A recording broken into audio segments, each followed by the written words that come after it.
This is the story of a...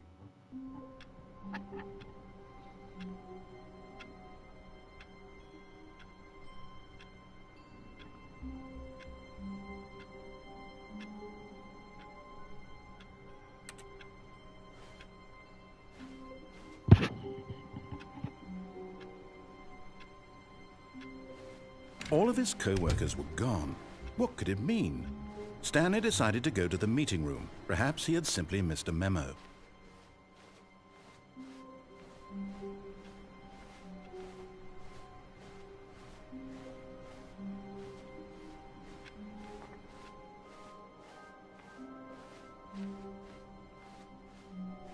When Stanley came to a set of 2 open doors, this was not the correct way to the meeting room, and Stanley knew it perfectly well. Perhaps he wanted to stop by the employee lounge first, just to admire it. Ah, yes, truly a room worth admiring. But eager to get back to business, Stanley took the first open door on his left. Stanley was so bad at following directions, it's incredible he wasn't fired years ago.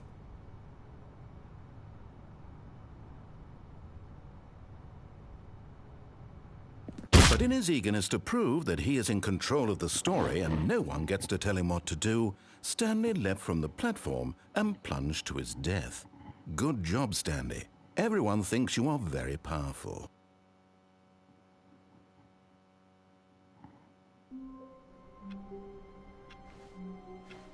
All of his co-workers were gone. What could it mean? Stanley decided to go to the meeting room. Perhaps he had simply missed a memo.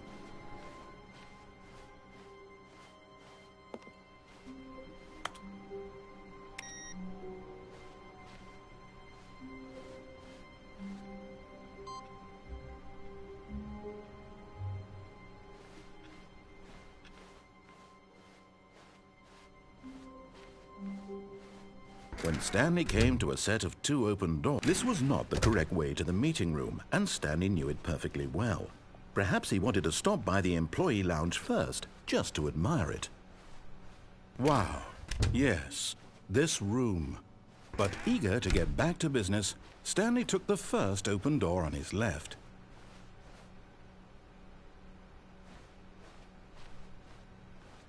Stanley was so bad at following directions, it's incredible he wasn't fired years ago.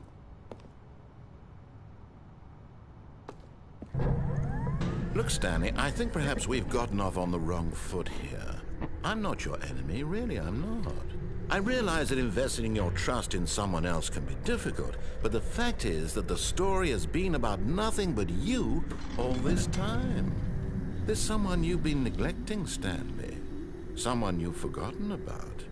Please, stop trying to make every decision by yourself. Now, I'm not asking for me, I'm asking for her.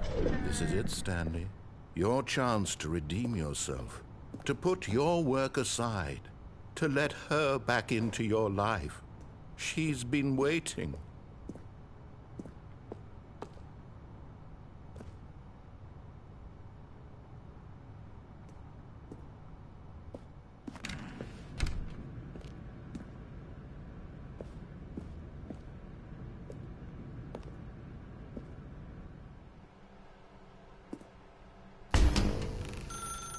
That's her, Stanley. You need to be the one to do this, to reach out to her. If you can truly place your faith in another, then pick up the phone.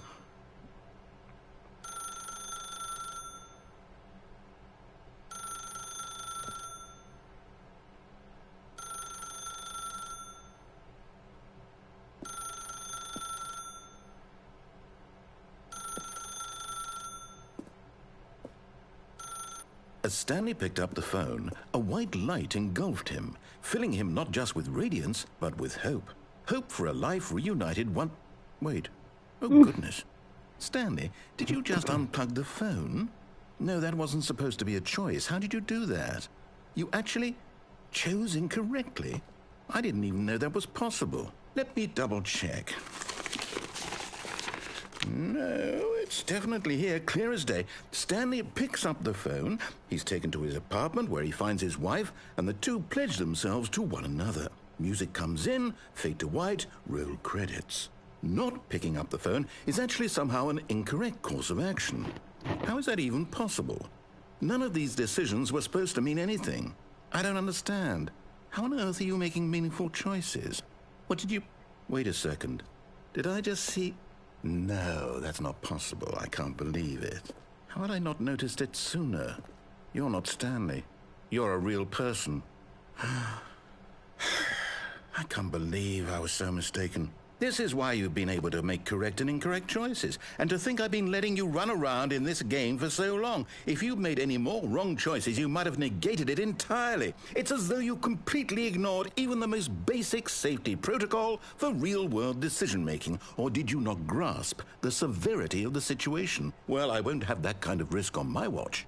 I'm going to stop the game for a moment so we can educate you properly on safe decision-making in the real world. Please observe this helpful instructional video. Choice. It's the best part of being a real person, but if used incorrectly can also be the most dangerous. For example, in this scenario, a hypothetical real person named Rupert has a choice. He could invent a machine that eliminates food shortages across the world to make life better for all people. Or he could spend years of hard work forgetting how to read. Which choice would you make? Remember that unlike here, the real world makes sense, and at no time should you make a choice that does not conform to rational logic. If you find yourself speaking with a person who does not make sense, in all likelihood, that person is not real. Allow the person to finish their thought, then provide an excuse why you cannot continue talking. Turn to a partner and practice saying, "My goodness, is it 4:30? I'm supposed to be having a back, sack, and crack." Excellent. Making choices on a regular basis is the best part to a healthy decision-making process. Most medical professionals recommend making at least 8 choices per day. Do you make more than 8? Less? And finally, if you begin to wonder if your choices are actually meaningful and whether you'll ever make a significant contribution to the world, just remember that in the vast infiniteness of space, your thoughts and problems are materially insignificant, and the feeling should subside. At this time, your instructor will guide you in an exercise to test and reinforce the material covered in this video. Welcome back. You may have noticed that this room has begun to deteriorate as a result of narrative contradiction. But not to worry. Now that you're properly informed on good decision-making, we're going to revisit a choice you made just a few minutes ago and see what the correct thing to do would have been. This way, please.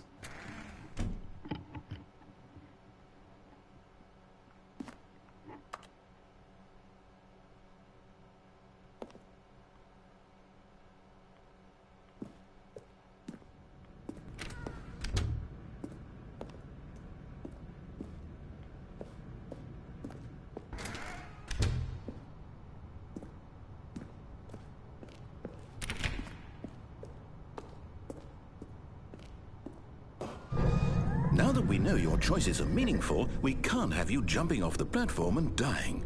Imagine the main character dying senselessly halfway through the story. That story would make no sense at all. We just need to get you home as soon as possible before the narrative contradiction gets any worse. Unfortunately, it seems this place is not well equipped to deal with reality.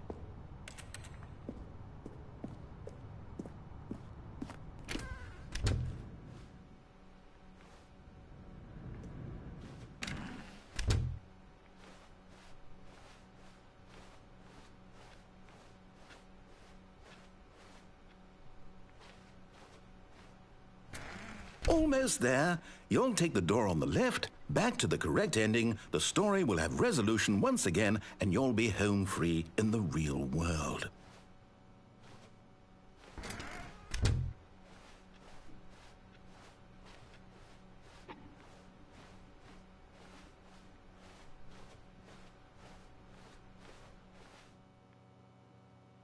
Remember, all you need to do is behave exactly as Stanley would. That means choosing responsibly and always putting the story first. I'm quite sure you'll be up to the task. Just follow my lead and you'll be fine. All right. When Stanley came to a set of 2 open doors, he entered the door on his left. No! Why did you do that? Quickly, hurry back in the other direction. Perhaps we're not too late.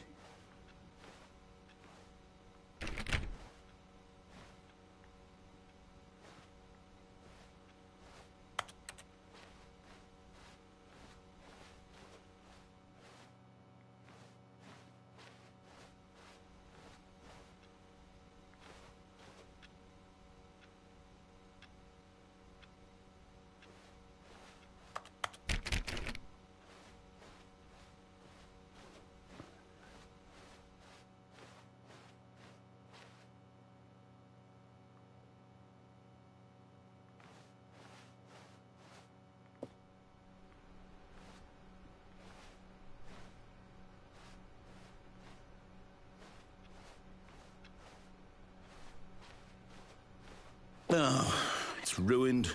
I can't believe, after everything we talked about, that my story, you've destroyed my work. Why? For what? What did you get out of that? What did you think was so special about seeing the game undone, left here like so much garbage? It's worthless now. And what am I supposed to do? Even if there were a way to continue, would it be worth it? To know that my story is now incorrect? How can I go back to that? I can't erase that knowledge. I'll have to live with it forever, reliving its impossibility forever. I couldn't live that way. Is it better to shut the game down entirely? To willingly destroy all of my work? I don't know. What's the answer? What do I do? What do I do? What do I... No, I have to. I have to shut the game down. I have to. I have to.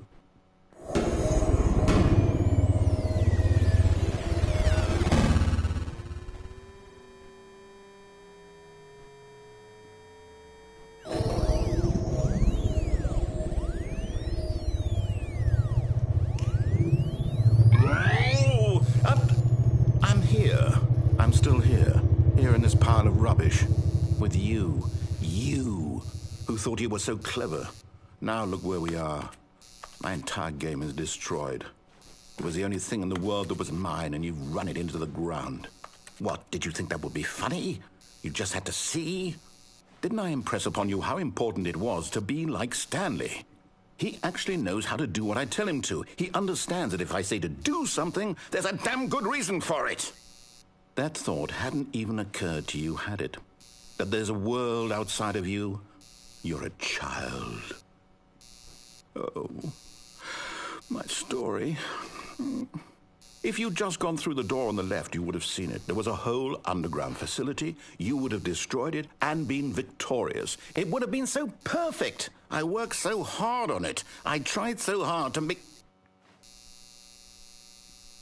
behave exactly as Stanley would. That means choosing responsibly and always putting the story first. I'm quite sure you'll be up to the task. Just follow my lead and you'll be fine. All right. When Stanley came to a set of 2 open doors, he entered the door on his left. No! Why did you do that? Quickly, hurry back. Behave exactly as Stanley would. That means choosing responsibly and always putting the story first. I'm quite sure you'll be up to the task. Just follow my lead and you'll be fine. All right. When Stanley came to a set of 2 open doors, he entered the door on his left.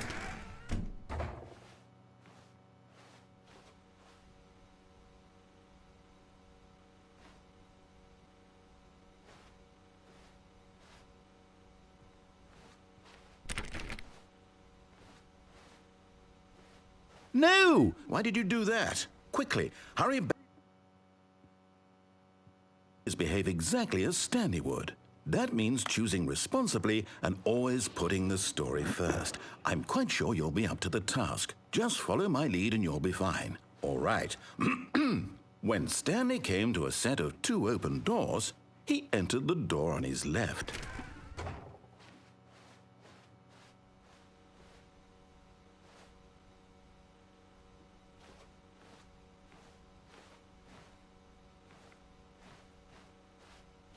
No! Why did you do that? Quickly, hurry back. Behave exactly as Stanley would. That means choosing responsibly and always putting the story first. I'm quite sure you'll be up to the task. Just follow my lead and you'll be fine. All right. When Stanley came to a set of 2 open doors, he entered the door on his left. No! Why did you do that? Quickly, hurry back. Behave exactly as Stanley would.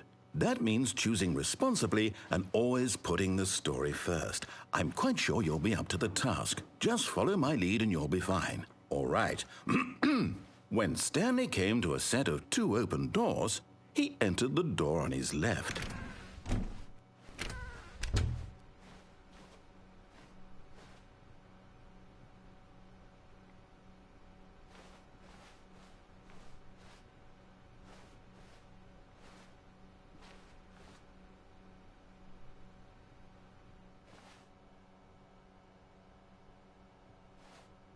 Yet there was not a single person here either.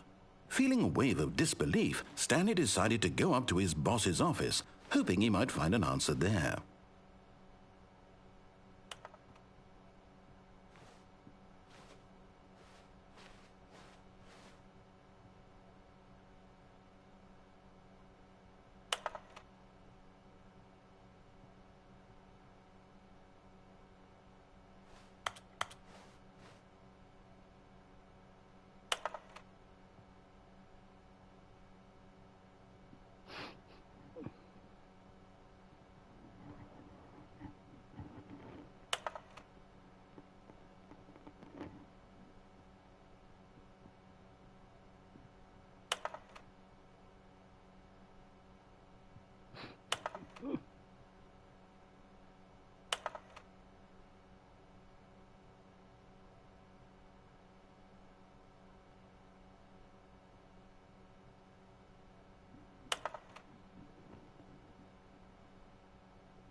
Coming to a staircase, Stanley walked upstairs to his boss's office.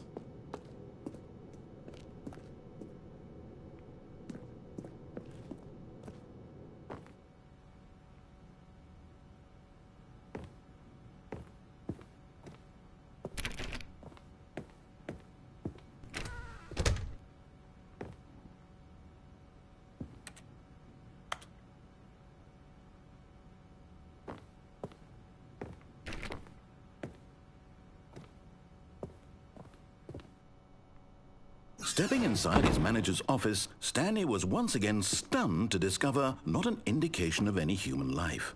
Shocked, unraveled, Stanley wondered in disbelief who orchestrated this, until he saw the door with a voice receiver next to it.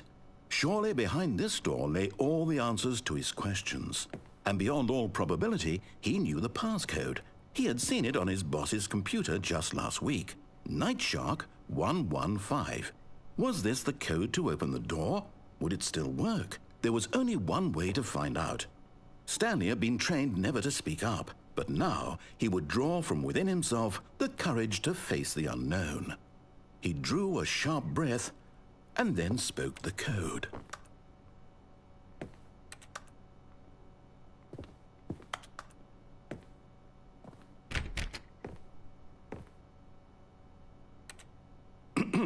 Stanley spoke the code. Nightshark 115. He spoke it into the receiver, right there on the wall.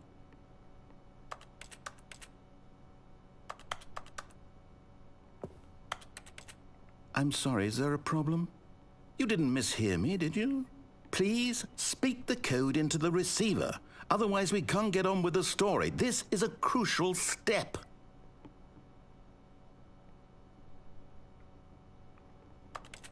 Okay, fine, you're not going to do it, but you know what? It's pretty humiliating to bring you this far, only for you to suddenly decide you have better things to do. I asked you for this one single thing, for your respect.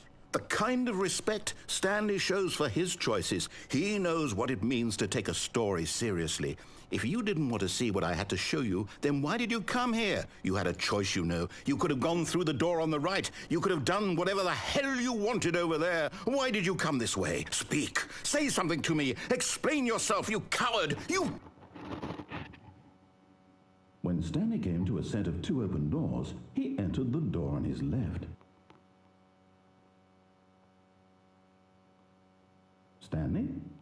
Hello? Are you... Is everything okay? Stanley, please. I need you to make a choice. I need you to walk through the door. Are you listening to me? Can you hear me? Is everything all right? Stanley, this is important. The story needs you. It needs you to make a decision. It cannot exist without you. Do you understand me? Whatever choice you make is just fine. They're both correct. You cannot be wrong here. We can work together. I'll accept whatever you do. I simply need you to take that step forward, please. Choose. Do something. Anything. This is more important than you can ever know. I need this. The story needs it. So, you hear me? Are you there? Are you listening to this? Stanley, are you there? Okay. It's okay, I can wait. You need time to decide.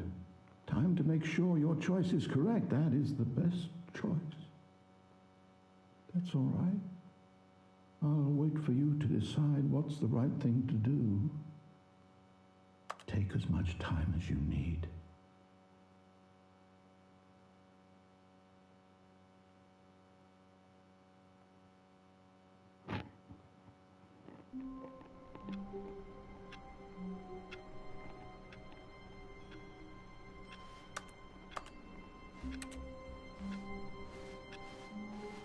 All of his co-workers were gone.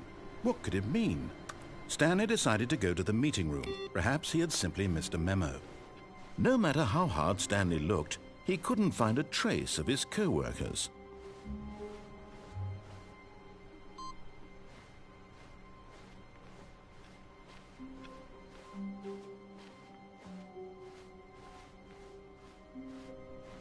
When Stanley came to a set of 2 open doors, he entered the door on his left.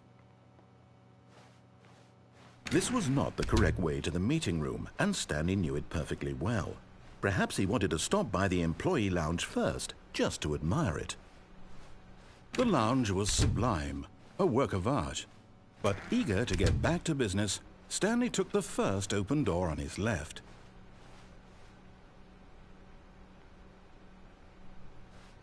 And so he detoured through the maintenance section, walked straight ahead to the opposite door, and got back on track.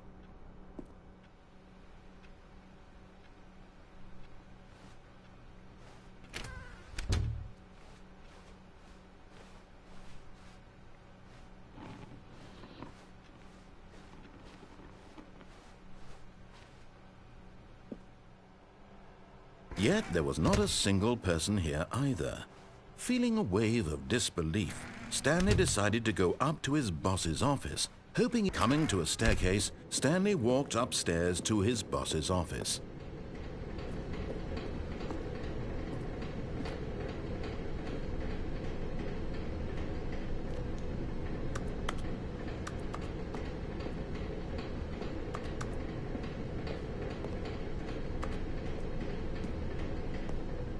But Stanley just couldn't do it. He considered the possibility of facing his boss. Admitting he had left his post during work hours, he might be fired for that. And in such a competitive economy, why had he taken that risk? All because he believed everyone had vanished? His boss would think he was crazy. And then something occurred to Stanley. Maybe, he thought to himself, maybe I am crazy. All of my co-workers blinking mysteriously out of existence in a single moment for no reason at all? None of it made any logical sense. And as Stanley pondered this, he began to make other strange observations. For example, why couldn't he see his feet when he looked down? Why did doors close automatically behind him wherever he went? And for that matter, these rooms were starting to look pretty familiar. Were they simply repeating? No, Stanley said to himself, this is all too strange. This can't be real. And at last, he came to the conclusion that had been on the tip of his tongue. He just hadn't found the words for it. "I'm dreaming!" he yelled. "This is all a dream." Oh, what a relief Stanley felt to have finally found an answer, an explanation. His co-workers weren't actually gone. He wasn't going to lose his job. He wasn't crazy after all. And he thought to himself, I suppose I'll wake up soon. I'll have to go back to my boring real-life job pushing buttons. I may as well enjoy this while I'm still lucid. So, he imagined himself flying and began to gently float above the ground. Then he imagined himself soaring through space on a magical starfield, and it too appeared. It was so much fun, and Stanley marveled that he had still not woken up. How was he remaining so lucid? And then perhaps the strangest question of them all entered Stanley's head. One he was amazed he hadn't asked himself sooner. Why is there a voice in my head dictating everything that I'm doing and thinking? Now the voice was describing itself being considered by Stanley, who found it particularly strange. I'm dreaming about a voice describing me, thinking about how it's describing my thoughts, he thought. And while he thought it all very odd and wondered if this voice spoke to all people in their dreams, the truth was that, of course, this was not a dream. How could it be? Was Stanley simply deceiving himself, believing that if he's asleep, he doesn't have to take responsibility for himself? Stanley is as awake right now as he's ever been in his life. Now, hearing the voice speak these words was quite a shock to Stanley. After all, he knew for certain, beyond a doubt, that this was in fact a dream. Did the voice not see him float and make the magical stars just a moment ago? How else would the voice explain all that? This voice was a part of himself too. Surely, if he could just... He would prove it. He would prove that he was in control, that this was a dream. So he closed his eyes gently, and he invited himself to wake up. He felt the cool weight of the blanket on his skin, the press of the mattress on his back, the fresh air of a world outside this one. Let me wake up, he thought to himself. I'm through with this dream. I wish it to be over. Let me go back to my job. Let me continue pushing the buttons. Please, it's all I want. I want my apartment, and my wife, and my job. All I want is my life exactly the way it's always been. My life is normal. I am normal. Everything will be fine. I am okay.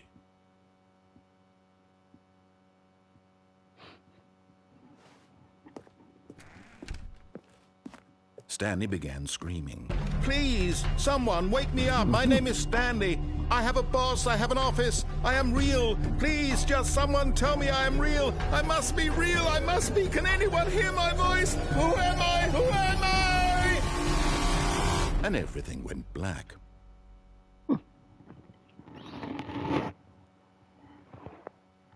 This is the story of a woman named Mariella. Mariella woke up on a day like any other. She arose, got dressed, gathered her belongings, and walked to her place of work. But on this particular day, her walk was interrupted by the body of a man who had stumbled through town talking and screaming to himself, and then collapsed dead on the sidewalk. And although she would soon turn to go call for an ambulance, for just a few brief moments, she considered the strange man. He was obviously crazy. This much she knew. Everyone knows what crazy people look like. And in that moment, she thought to herself how lucky she was to be normal. I am sane. I am in control of my mind. I know what is real and what isn't.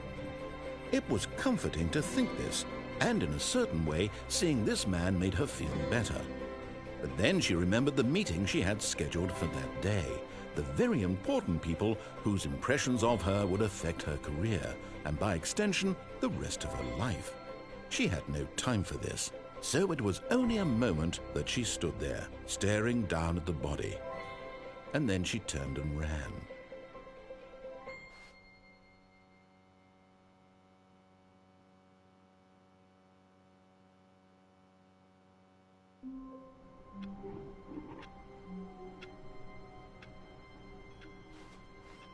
All of his co-workers were gone. What could it mean?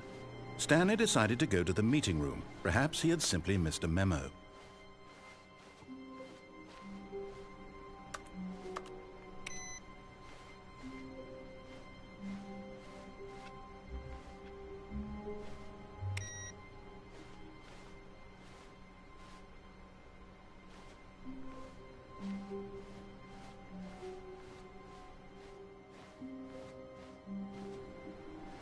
No matter how hard Stanley looked, he couldn't find a trace of his co-workers.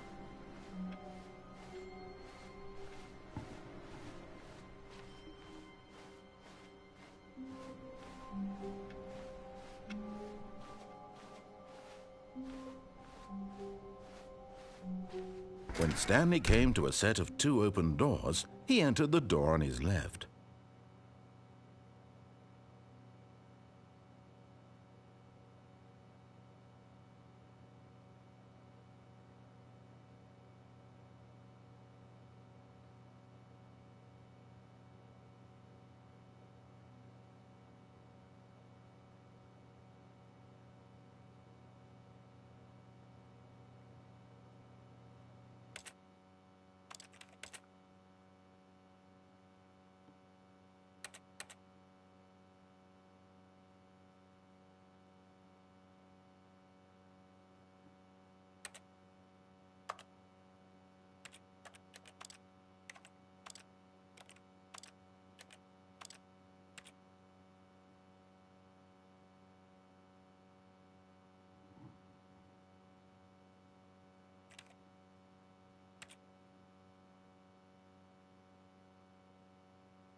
This was not the correct way to the meeting room, and Stanley knew it perfectly well. Perhaps he wanted to stop by the employee lounge first, just to admire it. Standing now in this incredible room, Stanley for the first, but eager to get back to business, Stanley took the first open door on his left. Stanley was so bad at following directions, it's incredible he wasn't fired years ago. But in his eagerness to prove that he is in control of the story and no one gets to tell him what to do, Stanley leapt from the platform and plunged to his death. Good job, Stanley. Everyone thinks you are very powerful.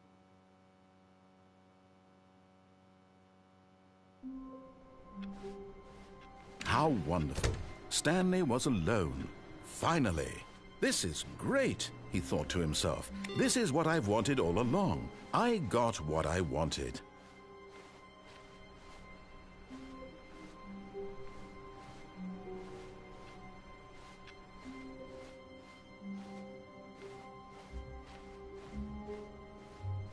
When Stanley came to a set of 2 open doors, he entered the door on his left.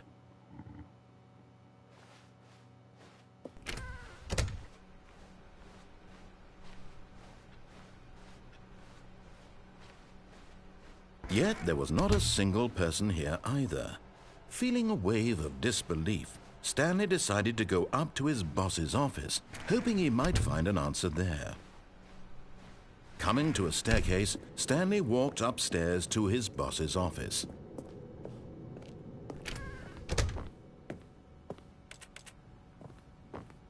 Stepping into his manager's office, Stanley was once again stunned to discover not an indication of any human life.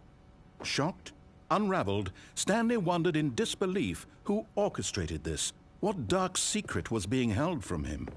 What he could not have known was that the keypad behind the boss's desk guarded the terrible truth that his boss had been keeping from him. And so the boss had assigned it an extra secret PIN number, 2845. But of course, Stanley couldn't possibly have known this.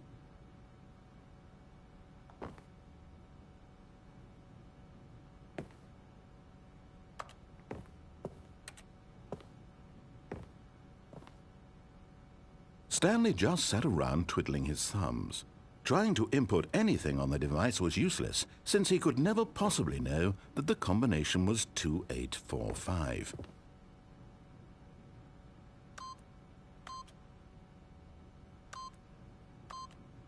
"2845.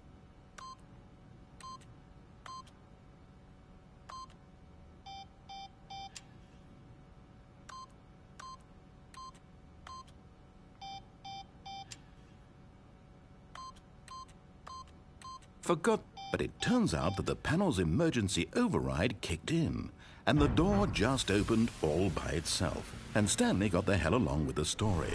Well, whoop-de-doo.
Descending deeper into the building, Stanley realized he felt a bit peculiar. It was a stirring of emotion in his chest, as though he felt more free to think for himself, to question the nature of his job. Why did he feel this now, when for years it had never occurred to him? This question would not go unanswered for long.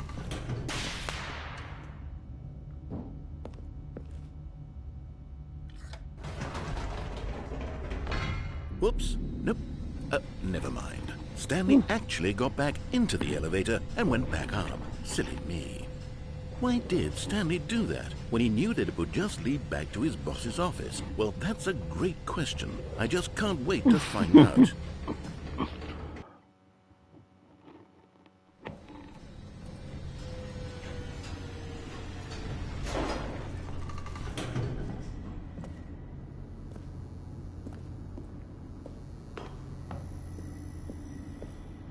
Here we are, Stanley. It's your boss's office. Exactly the way it was before you got onto the elevator. It's still just exactly what it is. What a decision you've made to come up here and look at the office again. This has fleshed out the plot of the story in new and fascinating ways I could have never anticipated. It's that keen eye for storytelling that you have, an incisive rapid fire of critical plot points, one after the other, weaving a rich tapestry of uncompromising narrative. Wow! I'm bolted to the edge of my seat.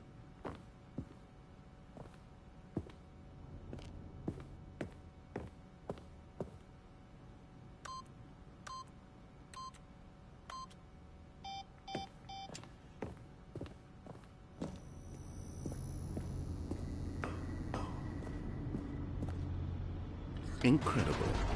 Now he's getting back into the elevator and going down again. Ladies and gentlemen, how does he keep coming up with all of this?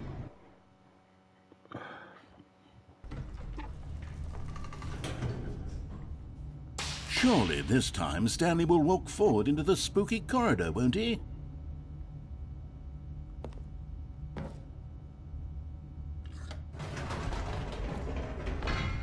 Did you think we were going to go forward down the spooky corridor? No.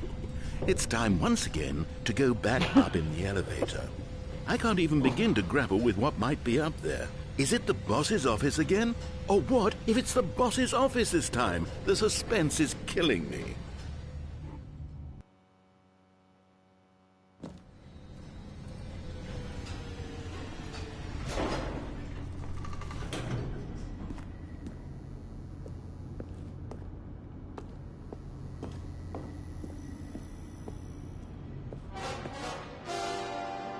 Oh my God, it's the boss's office. This absolutely changes everything for me. Give me a time out here for a minute while I process this.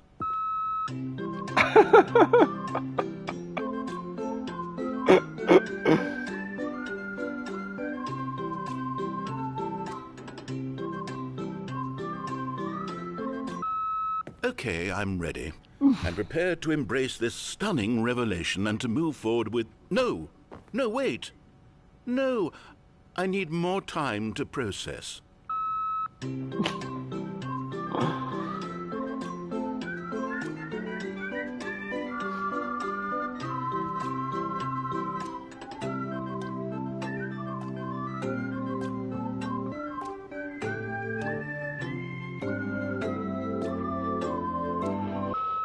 All right. I have fully come to terms with it. I have made space in my worldview for this astonishing new reality. As before, I turn to your expert eye for gripping narrative, Master Stanley.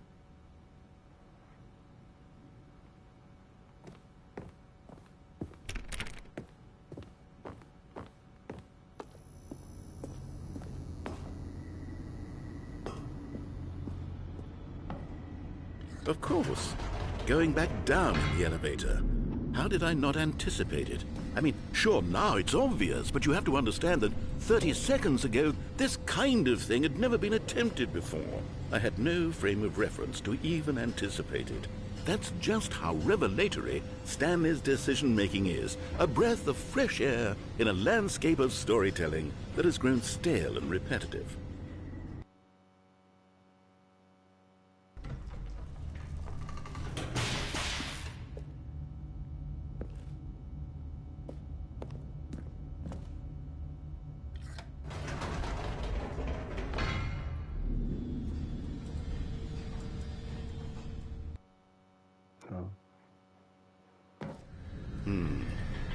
You know what?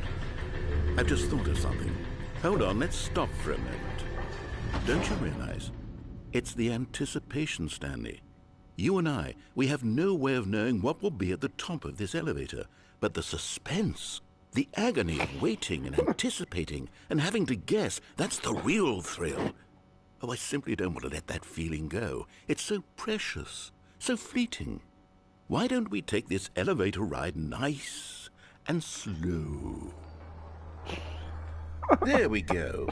Isn't this so much more exciting? You know, Stanley, it seems like nowadays the only thing that audiences want is to be shocked as loudly and frequently as possible. They want big, explosive moments flung right in their faces from the very moment that things get started. But where's the tension? Where's the trust in the audience to build a slow and nuanced appreciation for the story, the characters? Why aren't we given time to imagine the surprises, to have to think and to anticipate, and then to marvel at the eventual reveal? This is storytelling, Stanley. What you and I are doing right now. This is the most exciting narrative to be developed in years, and it's really all because of you. You're the one who took this bold step of revisiting the exact same locations over and over. Truly, I mean it. This is unique and different. It's not like anything else out there. You see, I want stories that surprise me, Stanley. I want to have to think. I want to be engaged and not pandered to. We're being fed such unimaginative drivel all the time, and we all know it, which is why we're so starved for content that makes us feel sharp and vital and alive. That's why people like you so much, Stanley, because you're not afraid to spit in the face of tradition. You're a role model, you know? People look up to you. Which is why, though I didn't know when to spring this on you, but, well, I've gathered a little press conference for you, so that you can talk about your work and your storytelling and your life. Yes, I know you're not much for the public eye, but I thought it would especially mean a lot to the people who have been following you from the beginning. They really look up to you, Stanley. I don't know if you realize the impact you have on them. This is the kind of gesture that might leave a tremendous impact on them.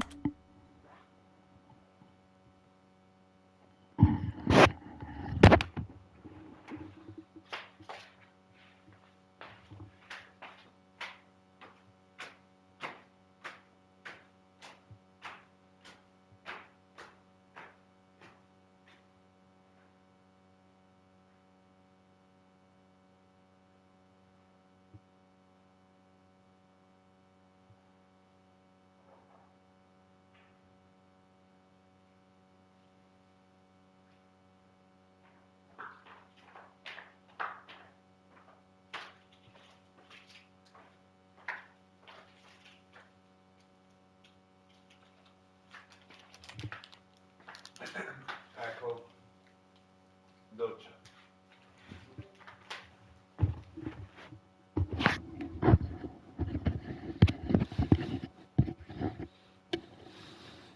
For the better. Oh good, we're here. Okay, the room where we're holding the press conference should be just around the corner here somewhere.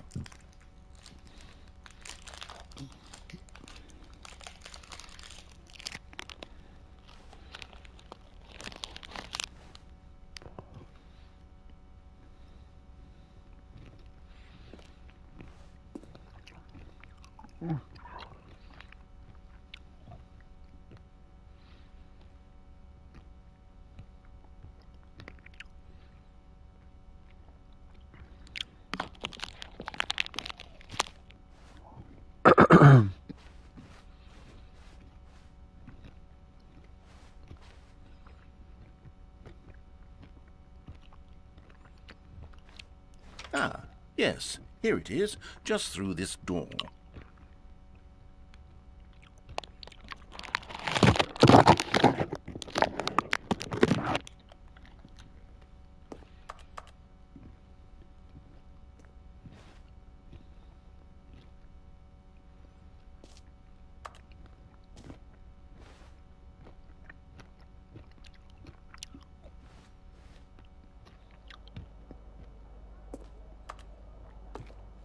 All right, are you ready? I've told them you're going to speak a little bit about the nature of surprise in storytelling and what it means to craft a truly unpredictable narrative. Oh, don't worry, you'll do great. Just be yourself and speak from the heart. I'm really proud of you, Stanley. Okay, it looks like they're ready for you. Go get 'em.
When Stanley came to a set of 2 open doors, he entered the door on his left.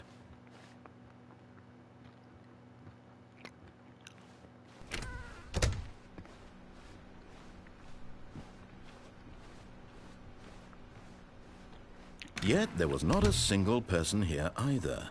Feeling a wave of disbelief, Stanley decided to go up to his boss's office. Coming to a staircase, Stanley walked upstairs to his boss's office.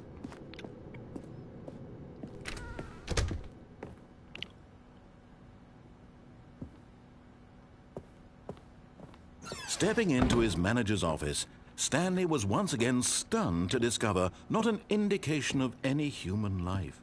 What could it mean? Stanley wondered aloud to nobody.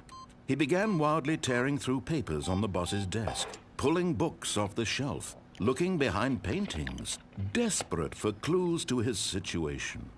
But his attention was caught by a keypad behind the boss's desk. What could its purpose be? In fact, this keypad guarded the terrible secret that lay buried below his feet. And so the boss had assigned it an extra secret PIN number, 2845. But of course, Stanley couldn't possibly have known this.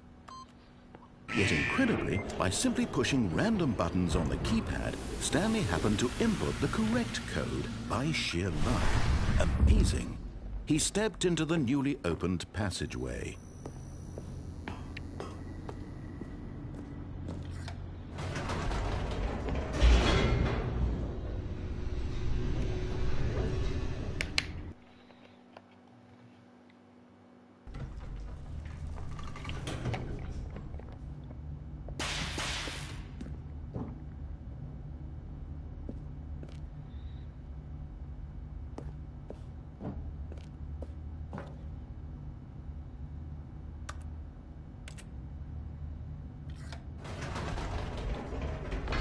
Whoops. Nope. Never mind. Stanley actually got back into the elevator and went back up. Silly me. Why did Stanley do that when he knew that it would just lead back to his boss's office? Well, that's a great question. I just can't wait to find out.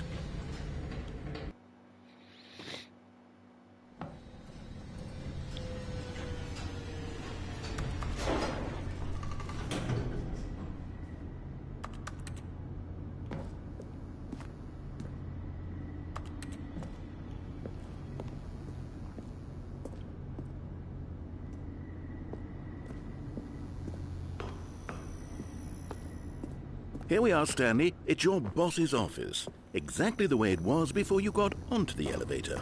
It's still just exactly what it is. What a decision you've made to come up here and look at the office again.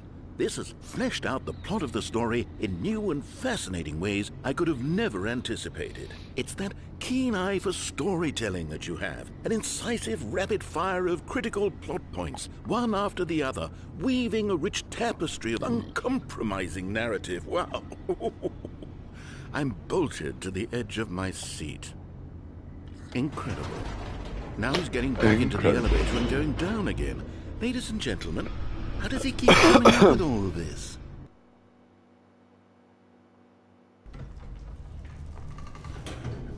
Surely this time Stanley will walk forward into the spooky corridor, won't he? Stanley walked straight ahead through the large door that read Mind Control Facility.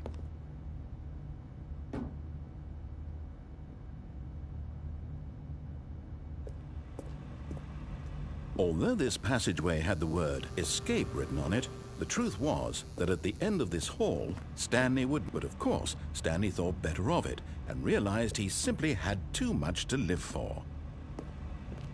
Nope, still on board with death.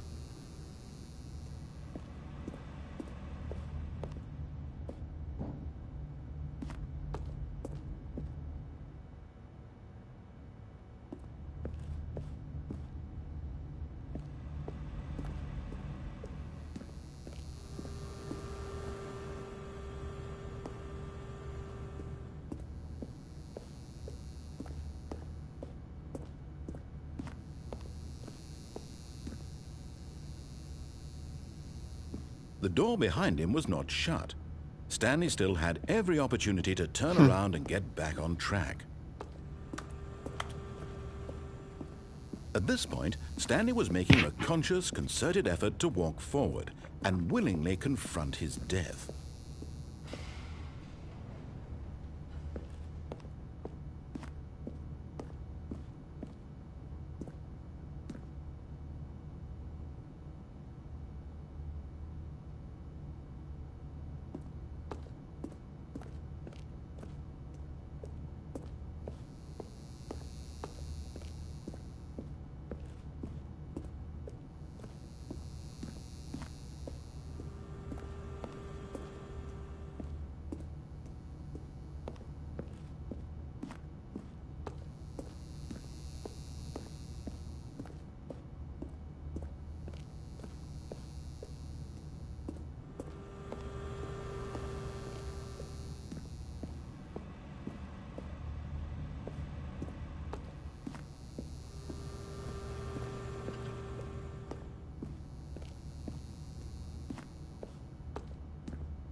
As the machine whirred into motion and Stanley was inched closer and closer to his demise, he reflected that his life had been of no consequence whatsoever. Stanley can't see the bigger picture. He doesn't know the real story, trapped forever in his narrow vision of what this world is. Perhaps his death was of no great loss, like plucking the eyeballs from a blind man. And so he resigned and willingly accepted this violent end to his brief and shallow life. Farewell, Stanley.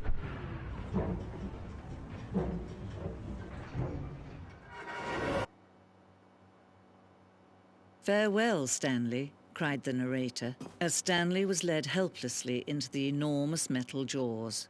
In a single visceral instant, Stanley was obliterated as the machine crushed every bone in his body, killing him instantly.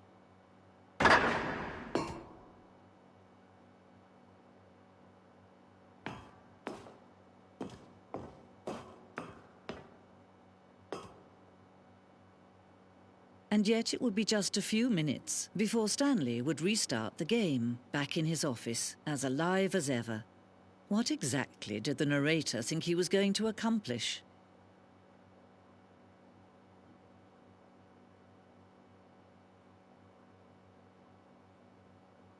When every path you can walk has been created for you long in advance, death becomes meaningless, making life the same.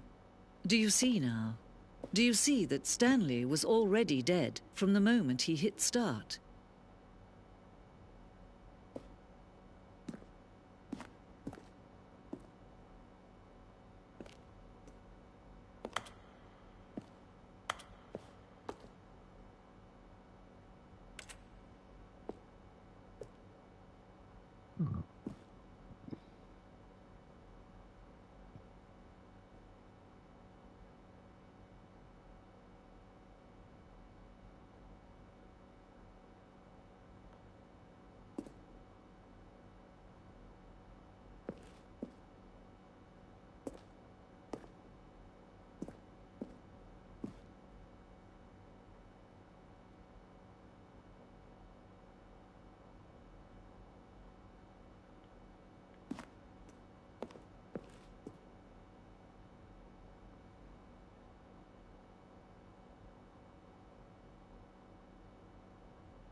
6. Where were all of his co-workers? Oh, I don't know. How about they're throwing a surprise party for him for all his button pushing? Does that sound plausible to you?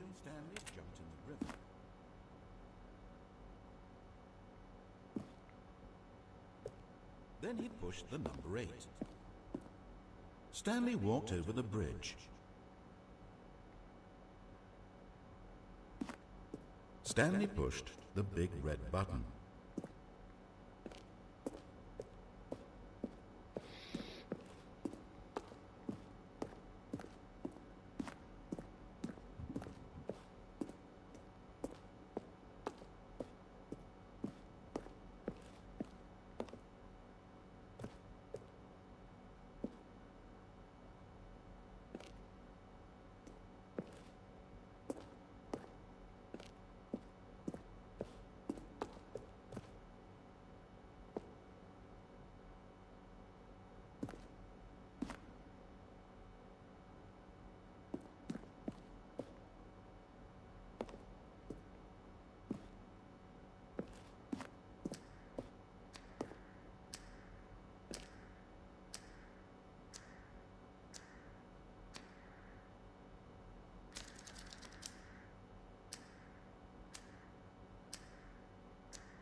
Ah, oddio.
Oh, look at these two. How they wish to destroy one another. How they wish to control one another. How they both wish to be free.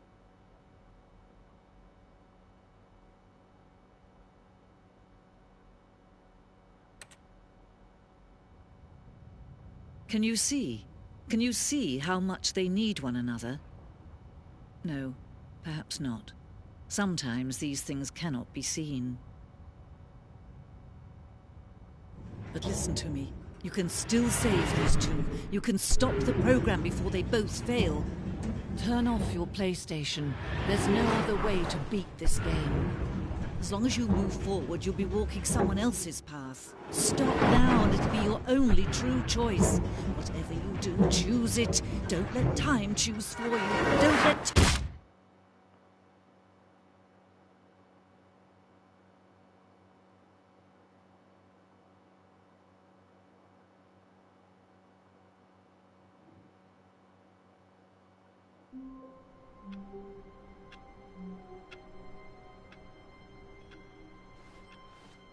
All of his co-workers were gone. What could it mean? Stanley decided to go to the meeting room. Perhaps he had simply missed a memo.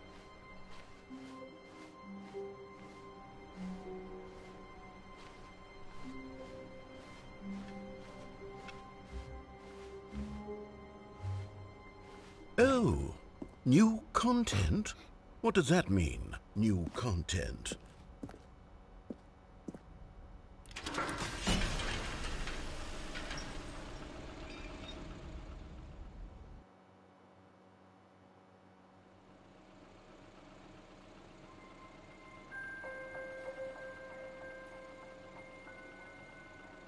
Hello, and thank you for playing the Stanley Parable Ultra Deluxe. As you may know, the Stanley Parable was a video game released in 2013 on home computers. After receiving critical and commercial success, it was expanded upon in 2022 with the Stanley Parable Ultra Deluxe, a reimagining of the game for consoles and home computers. The Stanley Parable Ultra Deluxe features exciting new content that broadens and expands the world of the Stanley Parable, delighting audiences the world over. Please, step inside and see what thrilling new adventures await in the Stanley Parable Ultra Deluxe. Oh, well, this sounds delightful. I'm very excited to see the thrilling new Ultra Deluxe content.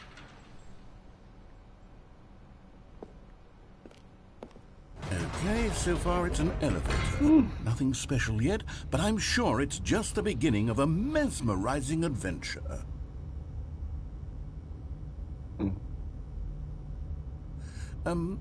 Is it broken?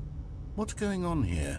Should we be moving somewhere or... Oh, there we go. All right, finally, at long last, it's on to the new content. I've never been more ready. Let's do it.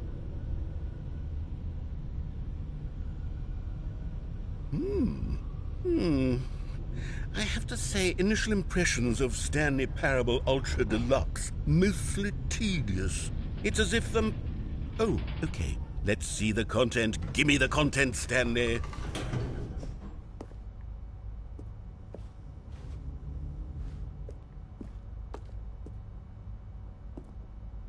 All right, let's see. It's the jump circle.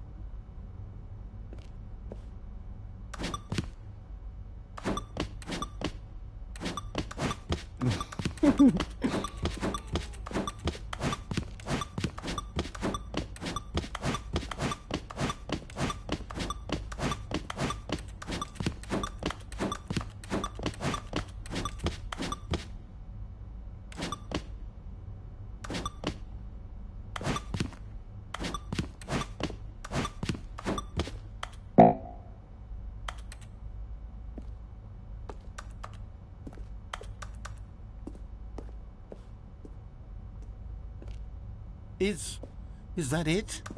Surely that's not all the new content. There has to be something else, right?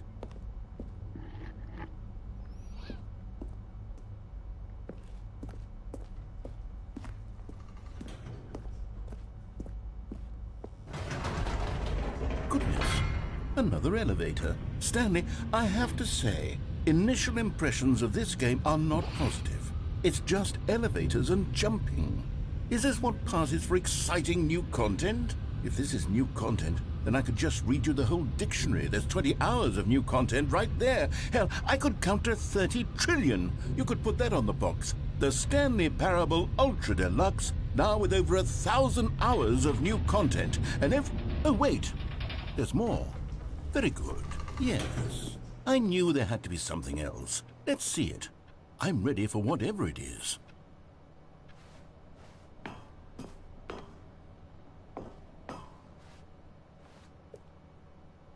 That's it? Oh, you've got to be kidding me. You see, Stanley? This is what happens when greedy video game developers with no respect for their fan base rush a cheap expansion to market for no reason other than to make an easy dollar. And don't get me started on the level of craftsmanship that's gone into it. In fact, I'm looking right now at the game's trophies, and it's hard to believe one of them actually says, "Test trophy, please ignore." What quality assurance department signed off on this? I'm infuriated and I'm offended, and I intend to find these people on Twitter and hold them personally accountable. It's my fault, Stanley. I built up too much anticipation around the new content, I'm afraid. It could never have lived up to such expectations. If you're still with me, why don't we just reset the game, and we'll try to get back to what the Stanley Parable is really about. No frills, no gimmicks. Just you and me having a great time together like always. What do you say, friend?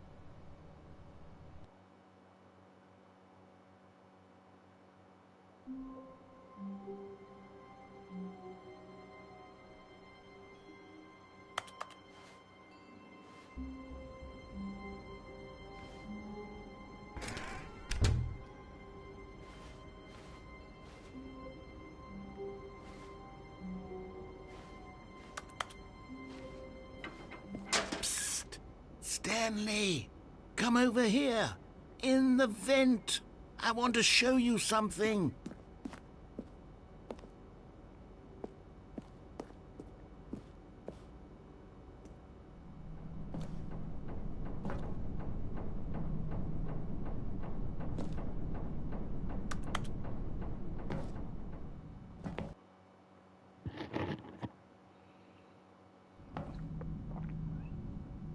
Okay, you remember how cheap and unsatisfying the new Ultra Deluxe content turned out to be? Well, it got me thinking about the past, and how much better the Stanley Parable used to be. So I made something special and tucked it away here where the game's developers won't find it. Just our little secret.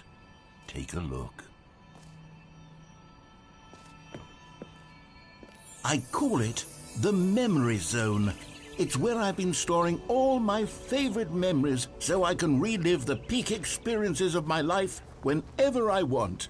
Experiences like the launch of the Stanley Parable on PC.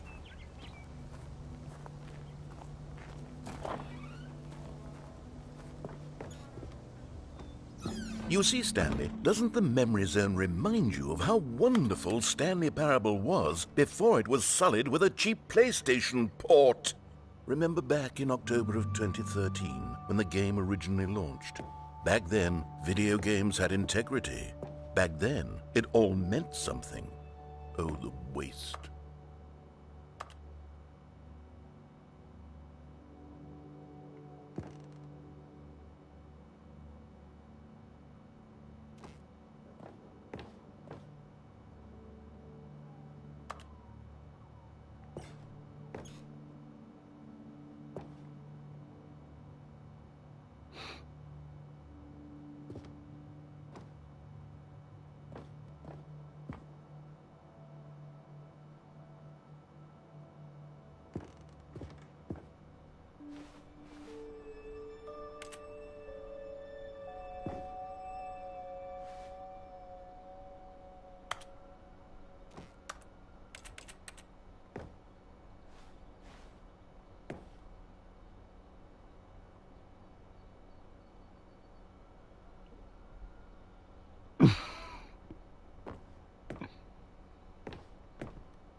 Je suis dans la mémorisation, seul sur l'abri de l'eau, et je n'attends.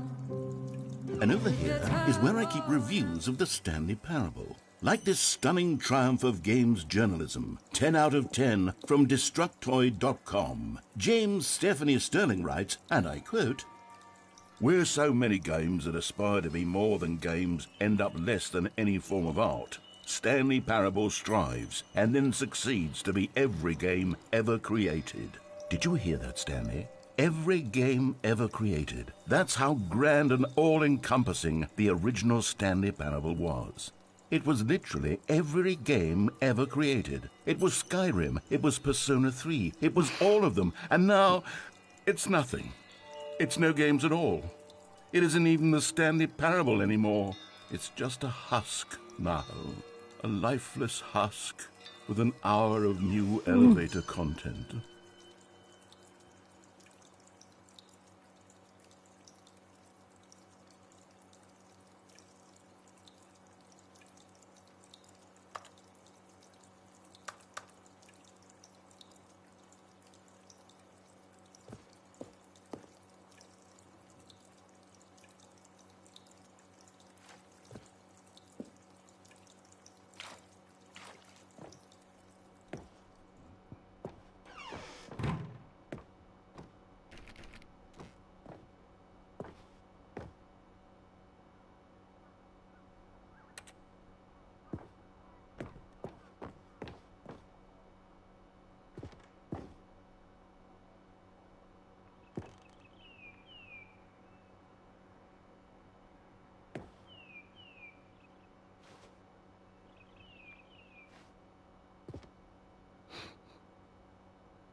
Here's another moving passage, this time from GameSpot.com. The Stanley Parable is both a richly stimulating commentary on the nature of choice in games and one that offers some of the most enjoyable, surprising, and rewarding choices I've ever been confronted with in a game. 9 out of 10. Don't you get it, Stanley? The game was perfect. It didn't need anything else. It didn't need new content. All they had to do was transport it in pristine condition along to the PlayStation, boom, done. And they couldn't even do that. Couldn't resist the urge to go meddling with a beloved franchise.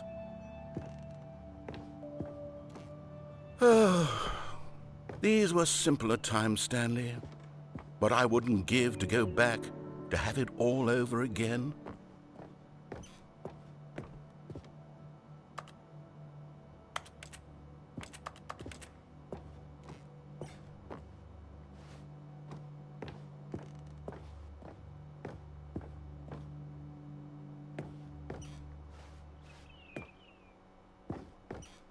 Wait, hang on. I don't recall this part of the memory zone before. What's this? What's down here?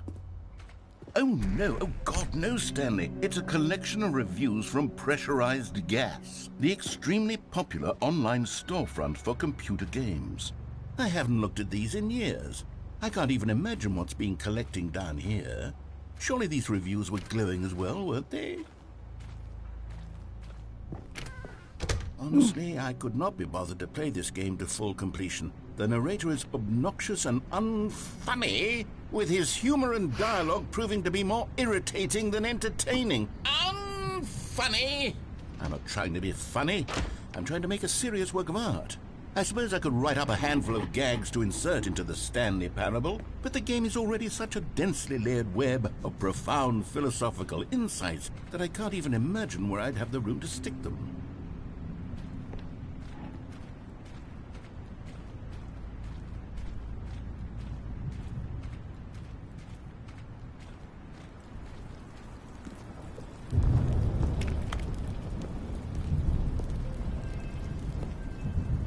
Okay, let's see what this one says. While the idea for the game is good, for someone who prefers non-linear games, this preachiness gets annoying fast. Preachy? Stanley? I'm not preachy, am I? You can tell me if I'm preachy. Honestly, you can. Oh, goodness. This is actually quite shocking for me. I always, well, to be honest, I had always thought of the game's dialogue as being rather terse to begin with. You can't know how much fluff I cut from the game to get it to feel as light and airy as it... Well, I always thought it did, but maybe it wasn't. Dear, what an awful memory to have to hold on to. These black marks on my otherwise unimpeachable track record. I feel like a failure. Like I let these people down. Perhaps the Stanley Parable isn't quite as sterling as I always remembered. What's this one got to say? You constantly have to stop doing anything so the narrator can catch up with his long-winded explanations of what's happening. I wish there was a skip button. A skip button? Well, yes. Yes, I think we can do that. If I'm truly too preachy, then maybe letting you skip ahead for just a moment, surely it couldn't hurt. Not if it means we can strike these negative reviews from the record. Only positive reviews of the Stanley Parable. That's my motto today, and it's always been my motto. I'd do anything for the customer, Stanley. Yes, a skip button we shall have.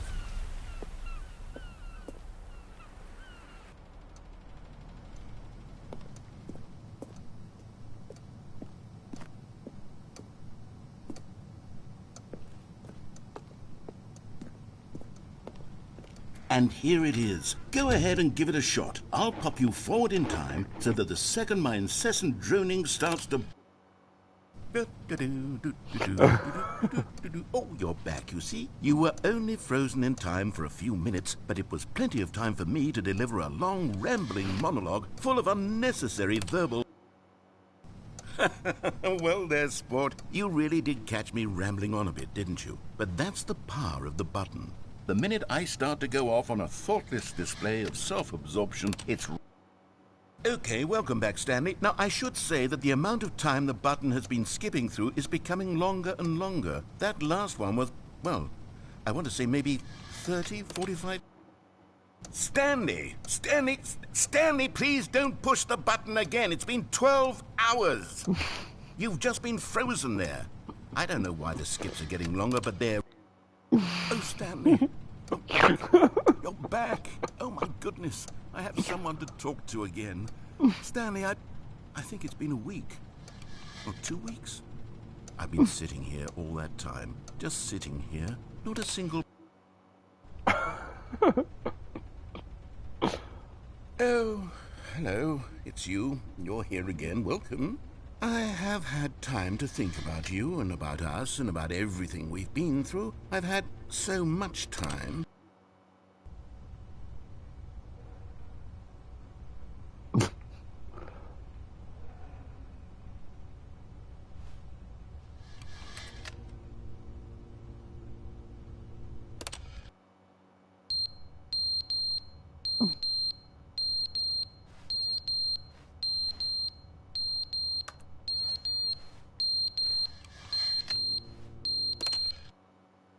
But they didn't understand the game was never meant to be funny. It was meant to have a point. It was meant to speak to the human condition. But where are the jokes? Where are the jokes? They bemoaned, they screamed, they gnashed their teeth and said, entertain us. It wasn't enough. They had to leave a pathetic...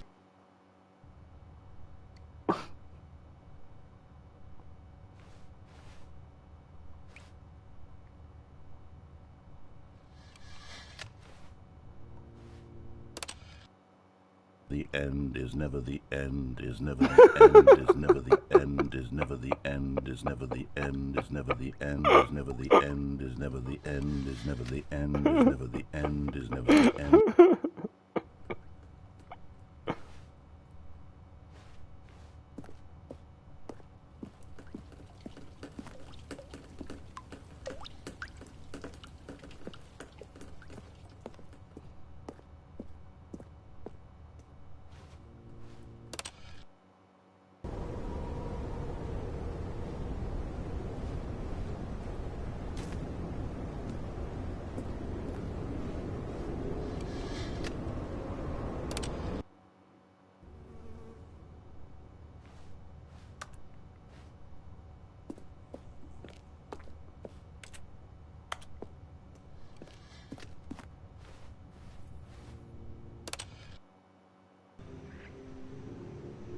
Oh.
All of his co-workers were gone. What could it mean? Stanley decided to go to the meeting room. Perhaps he had simply missed a memo.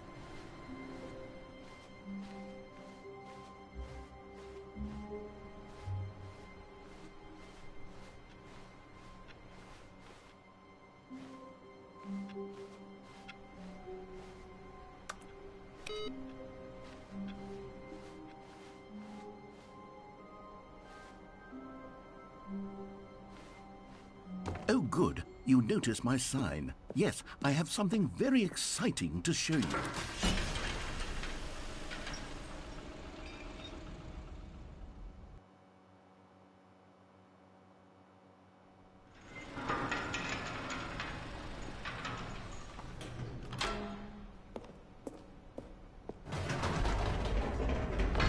You see, Stanley, I've been reflecting on the Stanley Parable and about how roundly disappointing this ultra-deluxe version has turned out to be.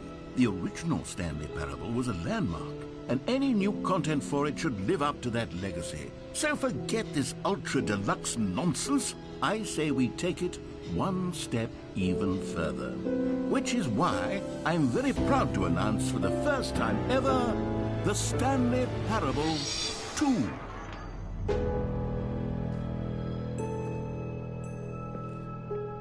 Yes, you see, isn't this far superior to a measly port with a few minor additions? Think of all the new territory we'll cover with a fully fledged sequel. An entirely new experience, built from the ground up. Why, there are so many possibilities. It could go in so many different directions. This is what fans have truly been asking for.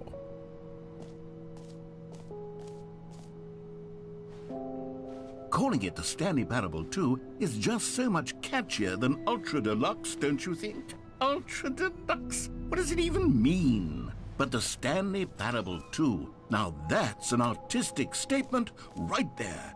It's future-oriented. It screams progress and innovation and long-term franchising potential.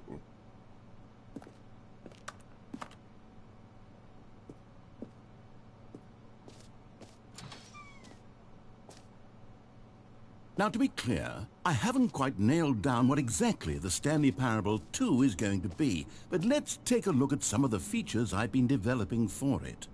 I figure that if I can loosely organize a handful of interesting concepts, that surely the game will sort of naturally spring up around them. It'll all work itself out. Game development is much more of a fuzzy magic than anything scientific or logical, really.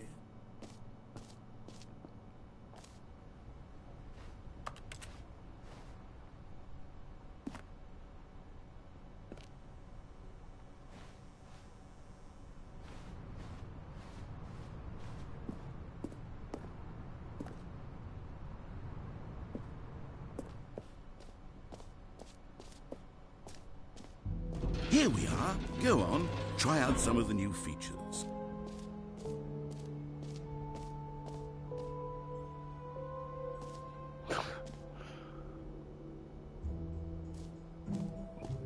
Okay, I'll be honest, I haven't yet decided on this one. I think that in the new version, the office could use a bit of decoration, like balloons. But I'm undecided on Get Well Someday and Happy 12th Birthday. Which would you go with? You know, sometimes when you solicit another person's opinion, it makes you realize that you knew which one you actually really wanted all along. Happy 12th birthday, step-niece, it is. Or actually, maybe I should have gone with... No, I've made my decision, we're moving on.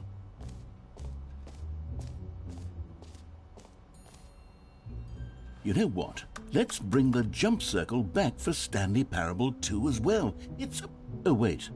You already spent all your jumps the first time we saw the jump circle? Oh well. I suppose it can just be a nice decorative piece then.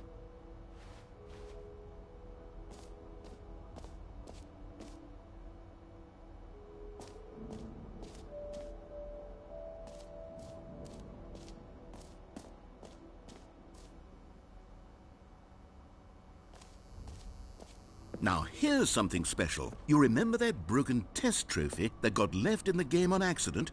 Well, I'm developing a technology to simply give you the trophy. Yes. You see, you'll come to this lever, and when you pull it, the trophy will be given to you. It's a... Okay, perhaps I should have clarified. This is technology that will exist. Right now, the trophy is still fully broken. I'm not a wizard, Stanley. But I guarantee it will be fixed in the sequel to at last satisfy the hordes of ravenous fans all over the world who have been uproariously demanding this feature. Gamers, we hear you, and I promise it will happen.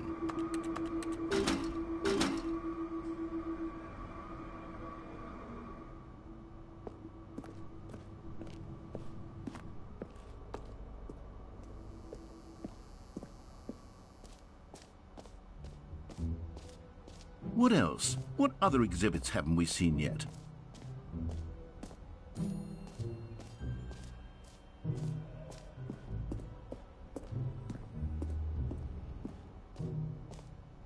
Ah, collectibles. Now it's a real video game. In the Stanley Parable 2, you'll run around gathering up these miniature Stanley figurines. And what's truly innovative is that there will be no reward for collecting all of them. I don't want to stifle the intrinsic joy of watching a number go up. You simply collect all of them, and then you move the hell on with your unremarkable life.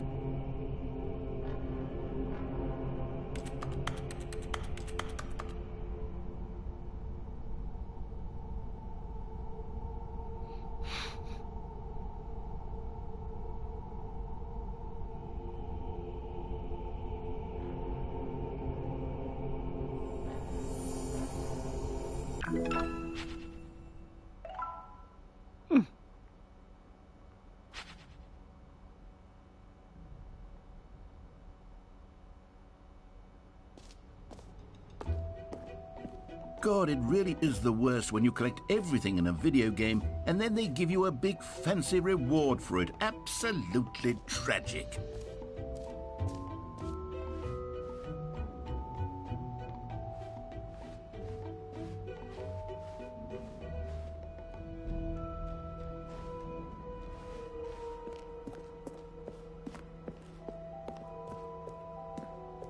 Oh, goodness, Stanley, this is fairly awkward. I hate to do this, but before you leave, you really should go to the bucket exhibit. You see, there's a surprise I was going to spring on you later, and it involves the bucket. And I really do hate to break the illusion, but it's important that you go see the bucket, okay? All right, I'll get out of your hair now.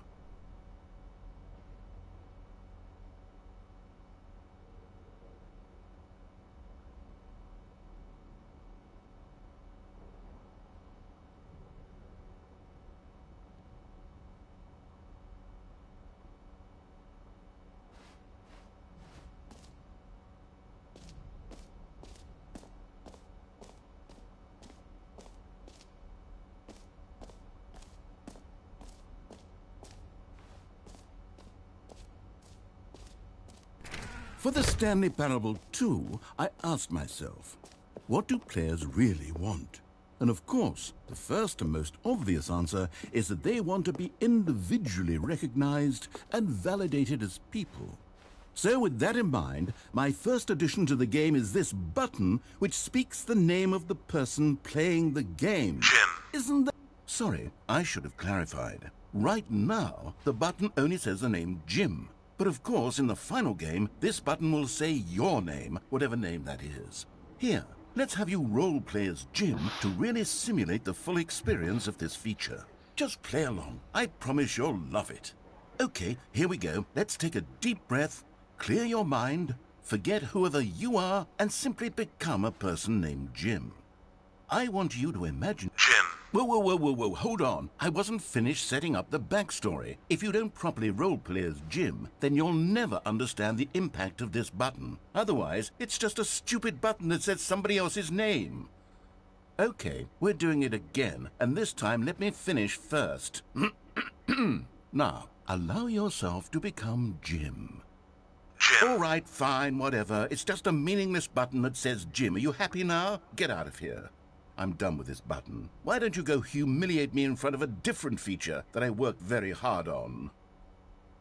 Jim. See, if you'd only played along, that would have been your name the button says. But no. Instead, I can't even think about it. I'm taking the Jim button away. Jim.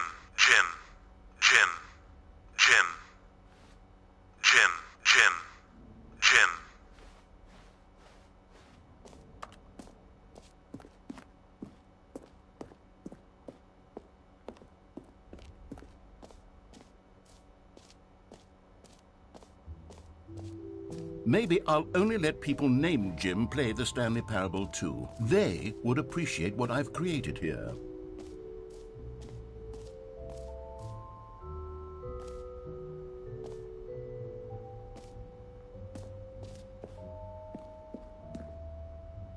A common complaint of the Stanley Parable was that it was confusing and paradoxical, that it engendered a chaotic sense of reckless despair in those who played it. Well, I'm happy to say that after much consideration, I've engineered a clever solution to this fundamental problem with the game. It's the Stanley Parable Reassurance Bucket.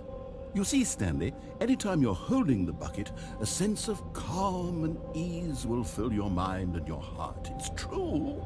As long as you hold on to the bucket, the many disorienting contradictions of the Stanley Parable will feel perfectly normal and perhaps even comforting.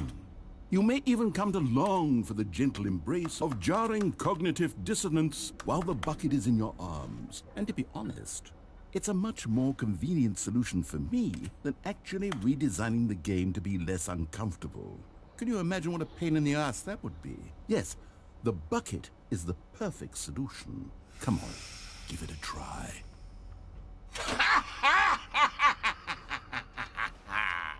Can you feel it?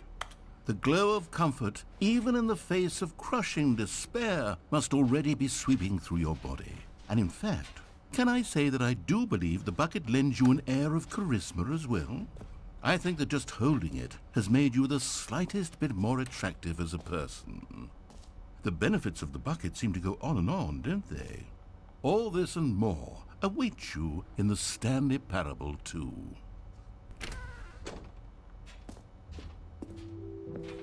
Does anyone give out awards for most enjoyable bucket in a video game? That really should be an award if it isn't already.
So, Stanley, what do you think? Do you like all of the new features? Yes, I know it's not exactly clear yet how exactly these features will come together as one single coherent video game, but I can feel it in my soul. It's going to work. There's definitely a good game in there somewhere. Say, let's do an experiment. I'll arrange these new features together, and we'll see whether or not it coheres into a meaningful gameplay experience. Okay, are you ready? Here it is. I give you the Stanley Parable 2.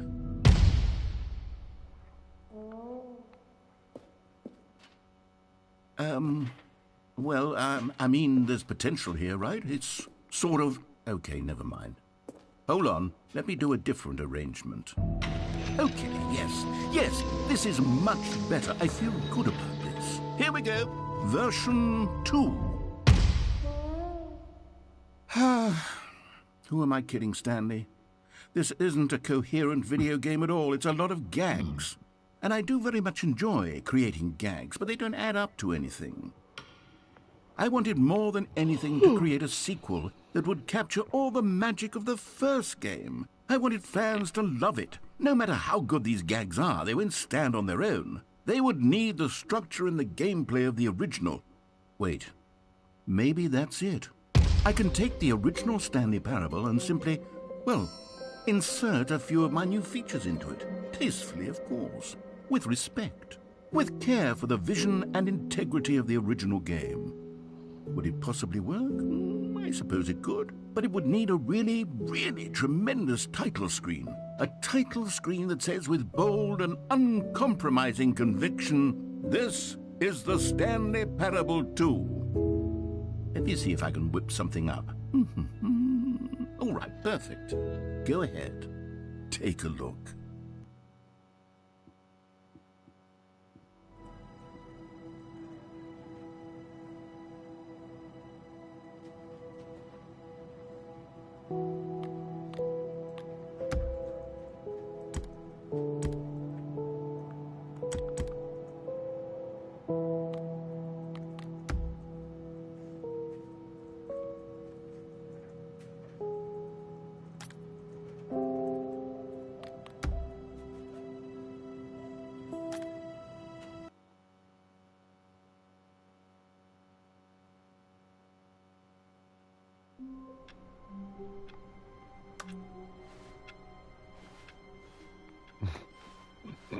All of his co-workers were gone.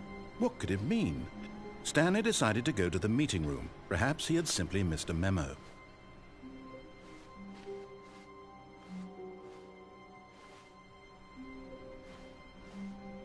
Stanley picked up the bucket.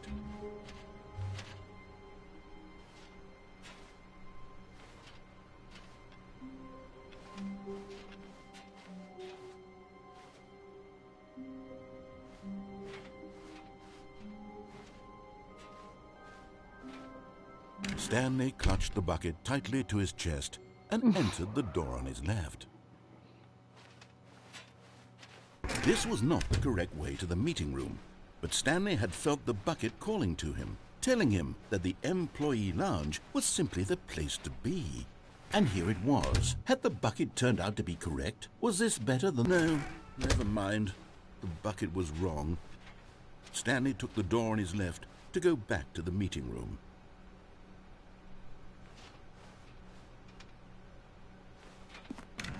No, said the bucket.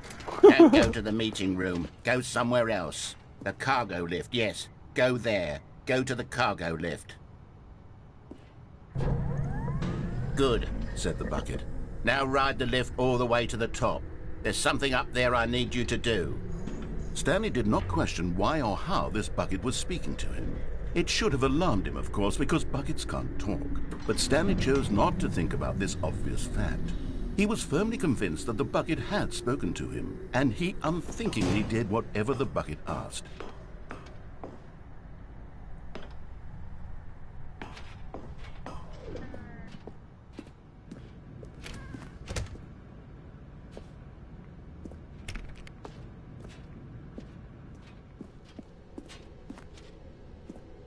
No, stop. Look there on the wall, you see? There's a sign right there. It says, no buckets past this point. Stanley, how could you think it was okay to bring the bucket here? Unless, what if the problem is that you actually don't know what is a bucket and what isn't a bucket? I suppose that would explain a lot about your behavior up to this point. Which, if that's true, well, my goodness, I think we have to do something about it. This misunderstanding could have dire consequences on the entire rest of the game if not addressed quickly and properly. So much of the impact of the story is dependent on your understanding of what is and isn't a bucket. Please, step in here for a moment.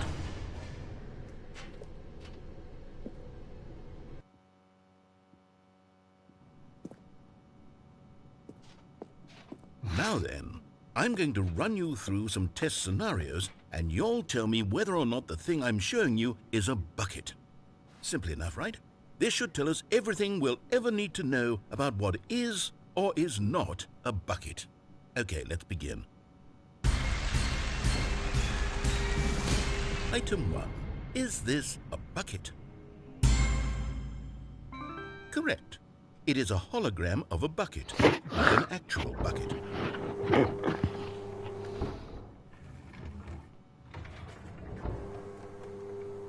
Item 2. Is this a bucket? Correct. It is a 3D printed recreation of a bucket, not an actual bucket.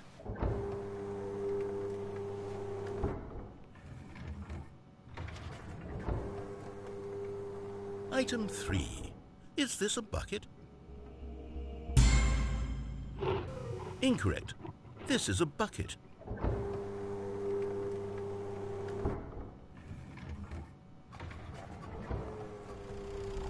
Item 4.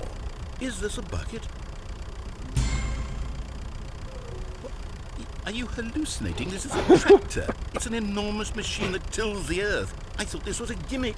How on earth did you manage to screw it up? Absolutely incredible. Let's just move on to the next one.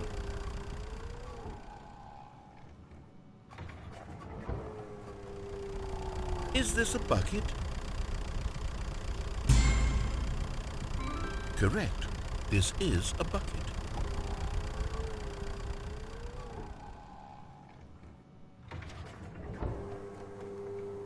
Item 6.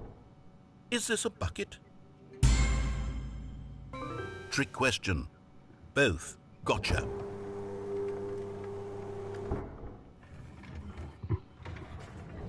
Item...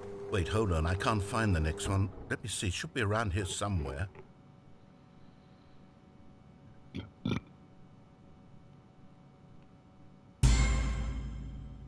Yes. Thank you. There's nothing here. Of course it isn't a bucket. We both know full well that nothing isn't a bucket. Wait, when I say nothing isn't a bucket, that makes it sound like I'm saying everything is a bucket, which of course is not true. Unless, is that what you think? Answer me straight, Stanley. Are you trying to tell me that you believe everything is a bucket? You know what? I'm too confused to even sort it out. I've lost all sense of perspective. What is a bucket? What isn't a bucket? Mere moments ago I could answer these questions with confidence, and yet now I'm somewhat adrift. Do any of us know what a bucket is? Am I a bucket? Stanley, I can't keep doing this. I'm losing myself, and myself was all I ever had to begin with. I'm afraid the bucket is threatening to tear our relationship apart. I can't have that. I'm sorry, but I'm going to erase all buckets from the game entirely. Okay. Here we go.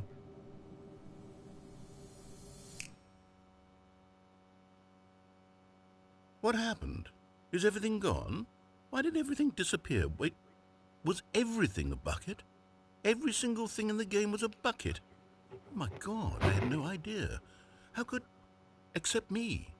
I'm not a bucket after all. And you, Stanley, you're still here. You're not a bucket either. Oh, this is wonderful news. We're not buckets.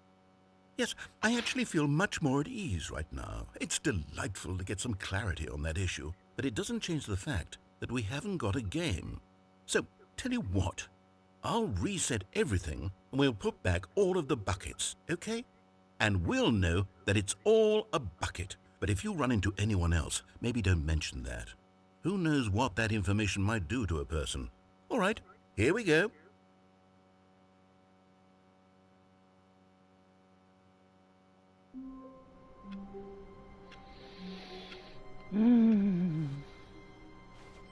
All of his co-workers were gone. What could it mean? Stanley decided to go to the meeting room. Perhaps he had simply missed a memo.